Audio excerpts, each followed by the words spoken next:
Hi hello வணக்கம் cinema நேயர்களே நண்பர்களே. திரைக்கதையின் முக்கியமான கட்டம் பிரேக் இன்டு 2. இதை தான் நம்ம அந்த ஆக்ட் 2 வரிசையில் பார்க்க போகிறோம். தொடர்ந்து நம்ம சேனலை சப்ஸ்கிரைப் பண்ணி ஆதரவு கொடுங்க.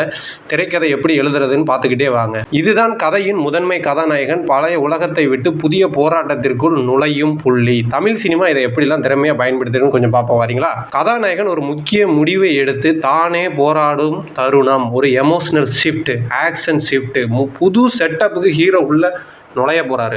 எடுத்துக்காட்டுக்காக நம்ம இப்போ பார்க்க போகிற படம் அசுரன்.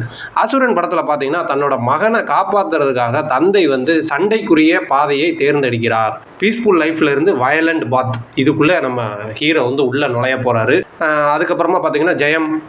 அந்த படத்தில் முதன் முறையாக ஹீரோ ஃபைட் ஃபார் லவ், அதாவது நம்ம லவ்வுக்காண்டி நம்ம தாண்டா சண்டை போடணும் அப்படின்னு நம்ம ஜெயம் ரவி சார் எடுக்கிறதா இருக்கட்டும். கும்கி படத்தில் நம்ம விக்ரம் பிரபு சார் என்னன்னு பார்த்தீங்கன்னா பழைய யானையை கூட்டுட்டு கிராமத்துக்குள்ளே நுழைவார். அதில் தான் ஒரு டெரரான ஒரு முடிவை அவர் எடுப்பார். இதுக்கப்புறம் நடக்க போகிற பிரச்சனைகள் என்னென்ன அப்படிங்கிறது அவருக்கு தெரியாமல் இருக்கும். அடுத்து நம்ம விஜய் சார் நடித்த மாஸ்டர், அது ரீஹாப் பள்ளி, அந்த பள்ளிக்கூடத்துக்கு அவர் ஒரு மாஸ்டராக வராரு. அதுக்குள்ளே என்ட்ரி ஆகிறாரு. இப்போ தான் பிரச்சனையை சந்திக்க போகிறாரு. இது வரைக்கும் குடிகாரனாக இருந்த ஜேடி எப்படி மாற போகிறாரு அப்படிங்கிறதெல்லாம் அந்த இதில் அழகாகவே சொல்லியிருப்பாங்க. நீங்கள் படம் பார்த்துருப்பீங்க. அதுக்கப்புறம் முதல்வன் படம். முதல்வன் படத்தில் சவால்லாம் ஏற்றுக்கிடுவார். நான் முதல்வராக இருக்கிறேன், ஒரு நாள் முதல்வராக இருக்கிறேன் அப்படின்னு சொல்லிட்டு இவர் போயிட்டு பண்ணுற அந்த விஷயங்கள், இதுக்கெல்லாம் அவர் எப்படி தயாராகிறார், ஒரு நாள் முதல்வராக அவர் எப்படி பதவி ஏற்றுக்கிட்டாரு. ஆக்ஷன் பிளாக் ஒரு மீட்டிங் கமிட்டி ஹாலில் ஐஏஎஸ், கலெக்டர், ஐபிஎஸ் எல்லாரையும் கூப்பிட்டு போட்டு வாங்குன்னு வாங்குவார். ஒரு நாள் முதல்வர் புகழேந்தி அந்த சீன் வரும். அதுக்கப்புறம் நம்ம கில்லியில் பார்த்தீங்கன்னா அர்ஜுனர் வில்லு. பத்ரியில் பார்த்தீங்கன்னா அந்த எக்ஸசைஸ் செய்கிற பாட்டு, அண்ணனுக்காக எக்ஸசைஸ் பண்ணிலாம் பயங்கரமாக இது பண்ணி எப்படியோ பாக்ஸிங்க்கு போக போகிற சீன்ஸ் எல்லாமே வரும். இந்த மாதிரி எல்லா படத்துலையுமே இதில் நம்ம தமிழ் சினிமாவில் அருமையாக யூஸ் பண்ணியிருக்காங்க. திரைக்கதை எழுத வர்ற ஒவ்வொருத்தரும் நீங்கள் முதல்ல எந்தெந்த படத்தில் இந்த மாதிரியான ஆக்ட் 2 கதையோட மையம், பயணம், சவால் இல்லாமல் எந்த ஒரு கதையும் நம்ம ஆடியன்ஸை கட்டி போட முடியாது.